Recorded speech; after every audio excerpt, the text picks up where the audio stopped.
welcome to Cannon Crew, a weekly podcast discussing the Charleston Battery. Your host Granite will be joined by other defenders of the fleet from the black and yellow supporters section, and together they will help fortify and conquer. They are the Cannon Crew. Welcome to the Cannon Crew podcast. This is Granite, and I'm joined by Patrick. Patrick, how you been? Good, busy. Lot going on in life these days. You do have a lot going on, and every time you kind of go silent on us, I go like, "Oh, he must be at the somewhere delivering a baby or something." I don't know what he's doing. The world will know. I'm not great with my phone regardless, but I will let you know when the baby comes. Fair enough. Ryan, how are you? I'm doing fantastic, Granite. Just finished up with club tryouts. So we're going to see how this season goes. Nice. Did you make it? Oh, that's right. You're coaching, not. Sorry, just having fun with that one. So let's do this quickly. We're running really late. This is here to talk about the Charleston Battery against San Antonio. They come to Patriots Point, and it was too easy. I think it was Ryan, too easy. Thoughts? Or Patrick, what's your general thoughts? Yeah, I was going to say it's too easy because it's military appreciation night. We had a flyover. I mean, what better setting than to just scare the shit out of the opponents than having a carrier plane fly over right as the whistle's about to go. C-17, United States Air Force, timed very well. You get to see it from the supporter section, off in the distance. They made some adjustments. They must have been listening to the national anthem and just timed it just perfectly. Some of the Air Force guys around me were like, "Well, he seemed a little too low," and I was like, "What? He seemed a little too high to me. He should have been about like 200 feet, not at whatever he was." They were saying, "Well, he shouldn't be that low," and I'm like, "What are we gonna do?" Right? It's the United States Air Force. It's a C-17. Should buzz It was the awesome. place. We'll say that.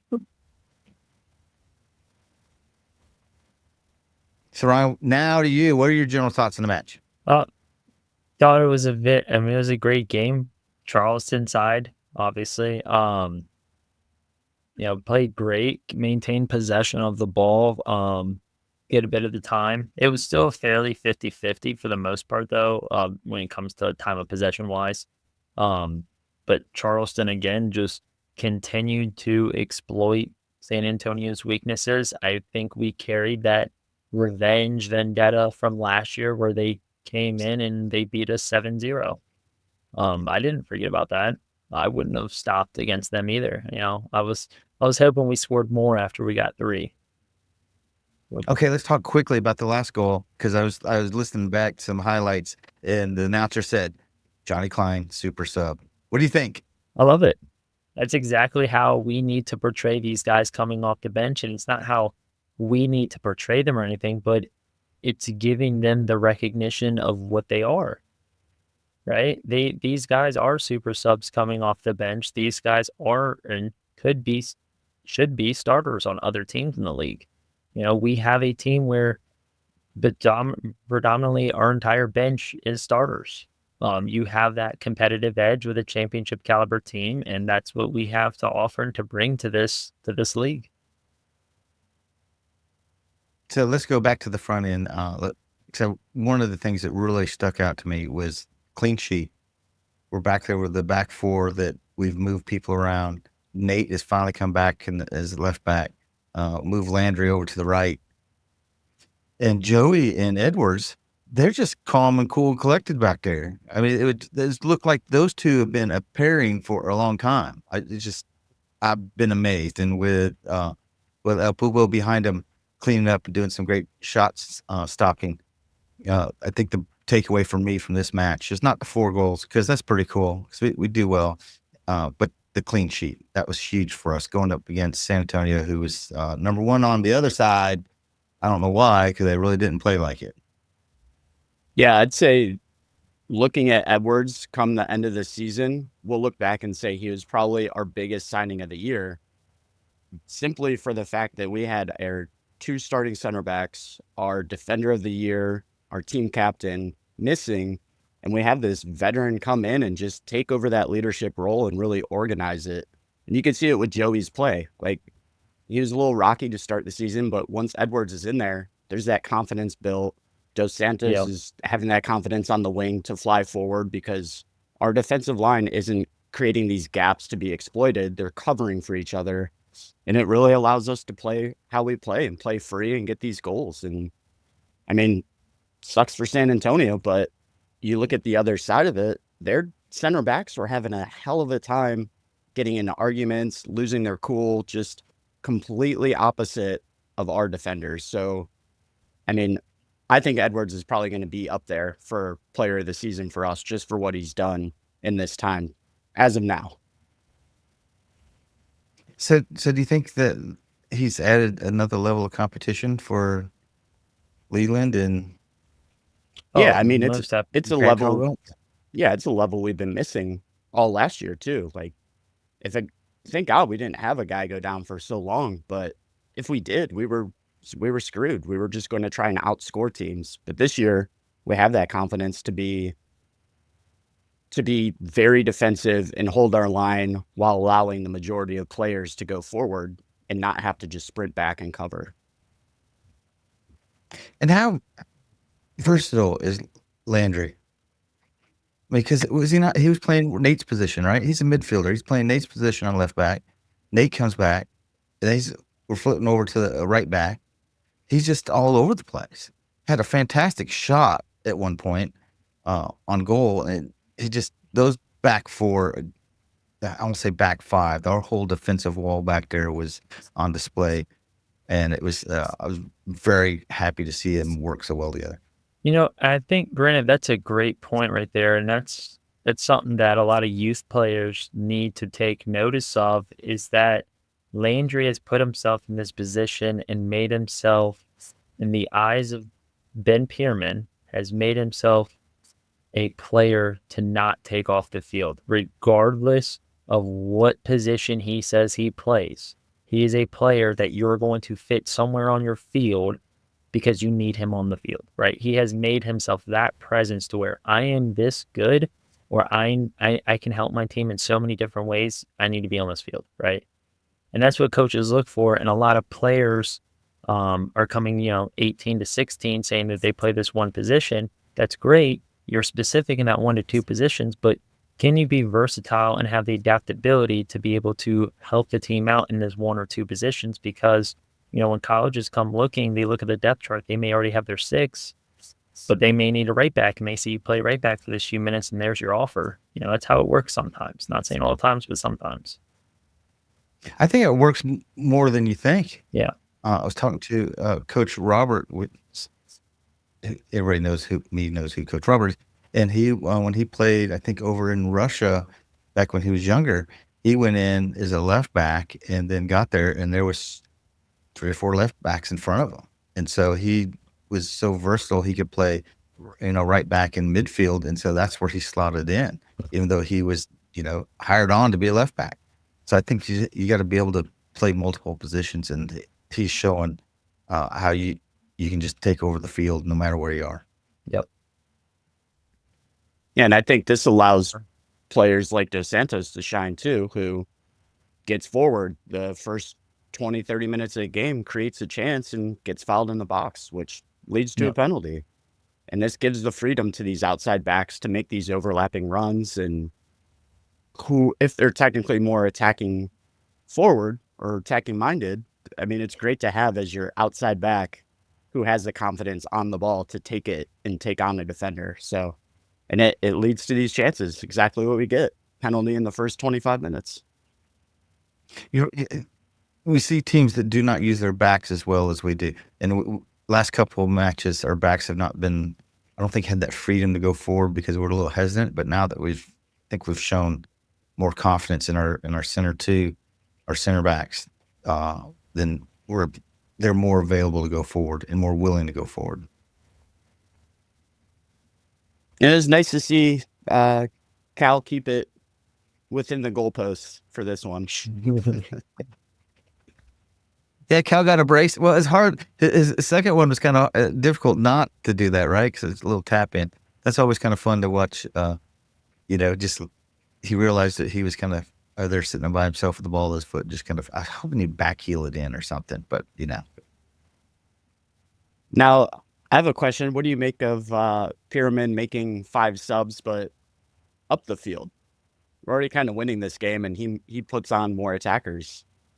Yeah. Same thing I said at the beginning of the podcast. This team came and beat us 7-0 last year when we were at top of the league. This was I believe it was one of our first losses that we suffered last year after starting 10 games undefeated. Definitely our trajectory of how we played. I think we sustained an injury or two from that game. I'm with Pyramid on this one. This was definitely a revenge tour. I would have subbed out and gone all attack as well. Well, and I think that's who else are you going to sub out of the back, right? Because we don't have nobody else to sub in the back. But if you're going to sub, let's get some players some playing time. Because if there is an injury, I want everybody to have as maximum number of minutes as they can get. And also make sure that our number one scorer, who I think is leading the league right now with goals, Cal Jennings, is not getting injured needlessly. I'm not saying he's a spring chicken, but let's take care of him. Do you think Cal? Yeah. Go ahead, Pat. I was just gonna say we're finally seeing a player play with MD up top, where we're not just relying on MD to sub on and just have a completely different style and be that main guy, but kind of work off each other, and it's working really well. And I think he's just so comfortable in that role where we've seen Ikaza get pushed back a little bit, but I mean, we only have one other competition left in the season, so it's not going to be a lot of rotation from here on out. But I think it's kind of curious that MD's solidified his spot in this team as kind of that floating role, and he's doing it well. Yep. See, now here's what I was going to ask. You had Nick Marcanic depart from the club last year, 30-goal season, 34 games. Cal is currently sitting at 9 goals and 9 games played in the league for USL Championship. Where are we thinking he falls at? Do we think he can go after and break what Marcanic set last year?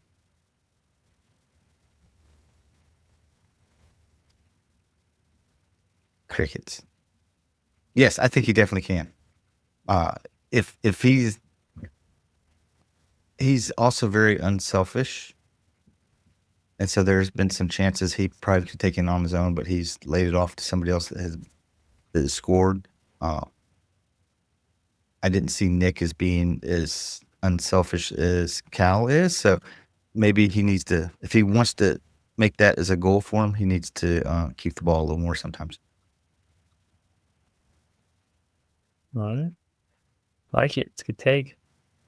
I think the goals and assists for sure. He'll get up there in numbers, but just flat out goal scoring record. I mean, that was a record that lasted for a while, and it's going to be very difficult to beat again. So we just see how we play sometimes, where we just lackluster in certain games. Currently not, but last year we kind of were on the same trajectory, unbeaten, going, had an early loss, and then midsummer we kind of just dulled off and went on a bad form. So as long as we keep our form high, I think we're going to be in good standing, but you also don't want to overuse them, like Granite said, and risk injury for a guy when we have so many other options to play. Yeah, and we're facing injuries in the back line, and we're going through it and doing it very well. We've won the last 6 matches, and so that's a pretty good streak that we're carrying into tonight's match against Detroit. Detroit's another team that last year played them twice, tied them. Second leg of the season, earlier last year, we lost to them 2-0. First game. Yeah, and they're sitting. See, in our series this year, I can see Pyramid making this another type of revenge game. It's going to be closer than San Antonio, but, making this a statement Now we're 10 games in. This would be our 10th game. Can we go 8-2? We already lost 2 games early on, but can we keep that? Can we keep it going? 6 games right now unbeaten? Can we go 7? Can we go 2? Not just unbeaten, we've won 6 games, right? Yeah, not just unbeaten. Like Detroit. We don't really have any ties on the year. 2 losses. So, yeah, because we're 7-2-0. Yep. And Detroit's sitting at 4-1-5. Oh, sorry. So let's quickly turn to so Jay Chapman, right? He plays for Detroit, if I remember right? Yep.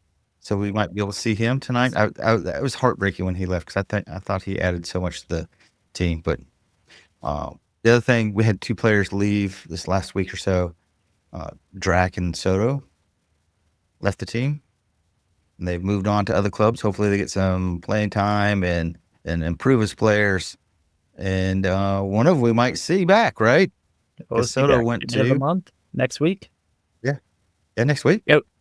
Soto we might be Greenville. seeing him in the Cup game, USL Cup. So Zeke might be getting a start. I mean, it is was it League 1? USL 1. Yeah. So USL 1, yeah. I mean, hopefully he gets some playing time. He's there on loan, so he's still our player technically. So he may have a clause that he's not allowed to play against his parent club, as most players do with that. But I hope he does really well up there. I'd like to see him back in our shirts and scoring some goals. I think he's a good kid with a lot of talent, a lot of upside.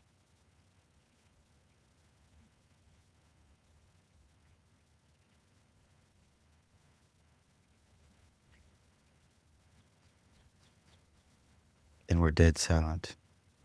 I think about tonight, Detroit.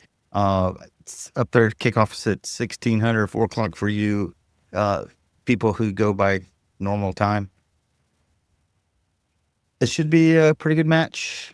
Be a lot of fun to watch on TV. It's early. I like these 4 o'clock kickoffs because we can get done with the match and carry on with our evening, especially when we win big. And I'm checking all my notes. What else? Scoreline predictions. 2-0. For tonight's game. 2-0. 2-0? That? Yep. I'll go with 3-0. I believe I got it right last time. 4-0. You did. Got the 4-0 right. I'm gonna go with the frustrating. Yeah, I'm going with the frustrating. You go with what? I'm going with a frustrating 2-1 win. Looking at Detroit, they have more ties than wins this year. They have most ties out of any team in the league right now, sitting with 5 ties. We're going to go grab a late winner tonight. Never picks a clean sheet, does he? Right? No, he never does. Hey, Because we always do. You and I always pick clean sheets. He's hedging his bets. I'm gonna. What was the other thing? I am gonna. Ryan, what else did we do this week? Yeah, go ahead. Oh, we did a player interview with Christian Gardner. Oh, hey, yeah, we did. So listen for that in the next couple of days. I think I'll try to get it out tomorrow. Had a great interview with him. It's a phenomenal. I don't want to say phenomenal story, but it's a really neat story. If you don't know his background and how he's gotten where he's gotten, it's really a fantastic story of perseverance and working hard. Yep. And setting some goals for instance. Had a great time chatting with him. Great accommodations made over at Proof down on King Street. If you guys haven't checked it out, go and check it out. It's a great little spot. Definitely becoming a little soccer bar now. It's fantastic. Being able to talk with Christian about it and talk to him about their season coming ahead that they're excited about. And also to, we do have another possibility of more player interviews coming out soon. So just be on the lookout for those as well. Patrick, you were about ready to say something before we went off on our CG tangent. Yeah. I was just going to say, I think Ruben's going to get a goal in this match. Get his first one for the Battery. I don't think the one across to Johnny Klein was necessarily a pass, as more of a shot, and Klein cleaned it up. But he keeps getting himself into these positions no matter how much time he gets on the field, and it's goal scoring opportunity after goal scoring opportunity. And I think he's going to bag one, finally get his pop his battery cherry for goals. You know, it's kind of in the supporter section. I saw several young men that had Guatemala jerseys on. I thought it was pretty cool. Add to our international flair and following. Oh, we got to add the black. So, well, speaking of jerseys, I think there was a fresh new kit drop yesterday. there was. Those were nice. Those are nice. The keeper kits, the Palmetto kit. If you haven't been able to check it out, definitely recommend going and check it out. Nice, clean navy kit with the whiteout of the palmetto tree and the state flag. Very well done. I think it was definitely beats last year's. Nothing wrong with the pink kit. I love the pink kit. But this year it's definitely different, and it's what we needed. You know, that's what you want from your team with kits. You don't want this same generic stuff continuing. If you're going to do specialty kits, change it up. And I think they hit a home run with this one. Yeah, I think they set the bar pretty high now, right? Because that's warm-up kit for military night. New kit released the next week. So at this rate, we're getting a new kit every week. This is awesome. Well, I think there's also a new kit coming out next week. Possibly. I don't know nothing of that. Possibly. We'll see. We'll keep it rolling every week. All right. We'll keep it rolling. Okay, guys. We'll talk after the match tonight and try to put a podcast earlier than we did today. And I have nothing further to add other than I did score some little Jägermeister cups. Not just one, but a bunch of to my wife's chagrin. That's all I got. Thanks, guys. That's good. All right. See you, boys. Bye. Can you feel the thunder?